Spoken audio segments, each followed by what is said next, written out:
IPL 17వ సీజన్లో శ్రేయస్ అయ్యర్ నేతృత్వంలో Kolkata night riders అదరగొట్టింది. ఇప్పటికే 2 విజయాలు సాధించిన ఆ జట్టు తాజాగా 3వ విజయాన్ని కూడా సొంతం చేసుకుంది.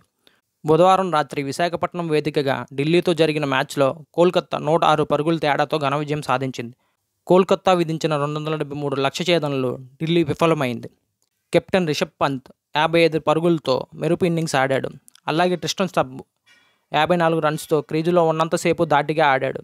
అయితే వీరిద్దరూ తప్ప బ్యాటర్లు ఎవరూ పెద్దగా పరుగులు చేయలేదు. దీనికి తోడు లక్ష్యం మరీ ఎక్కువ కావడంతో ఢిల్లీకి పరాజయం తప్పలేదు. దీంతో 17.2 ఓవర్లలో 166 పరుగులకే ఢిల్లీ ఆలౌట్ అయ్యింది. 106 పరుగుల తేడాతో పరాజయం పాలైంది. కోల్కతా బౌలర్లలో వరుణ్ చక్రవర్తి 3, వైభవ్ అరోరా 3, మిచెల్ స్టార్క్ 2, సునీల్ నారాయణ్ మరియు రసూల్ చెరో వికెట్ తీసుకున్నారు. అలాగే ఈ మ్యాచ్ విజయంతో కోల్కతా నైట్ రైడర్స్ పాయింట్ పట్టికలో అగ్రస్థానానికి చేరుకుంది. టాస్ గెలిచిన కోల్కతా నైట్ రైడర్స్ తొలుత బ్యాటింగ్ ఎంచుకుంది. అందుకే తగ్గట్టే ఓపెనర్లు సునీల్ నారాయణ్ చెలరేగిపోయాడు. 4లు 6లు బాది ఢిల్లీ బౌలర్లను తునాతునకలు చేశాడు. నారాయణ్ కేవలం 39 బంతుల్లో 7 4లు 7 6ల సాయంతో 85 పరుగులు చేశాడు. వన్డౌన్లో వచ్చిన ఆంగ్రీష్ రఘువంశీ 27 బంతుల్లో 54 పరుగులు చేశాడు. ఇందులో 5 4లు 3 6లు కూడా ఉన్నాయి. రసెల్ కూడా దూకుడుగా ఆడి 19 బంతుల్లో 3 6లు 5 4లతో 41 పరుగులు చేశాడు.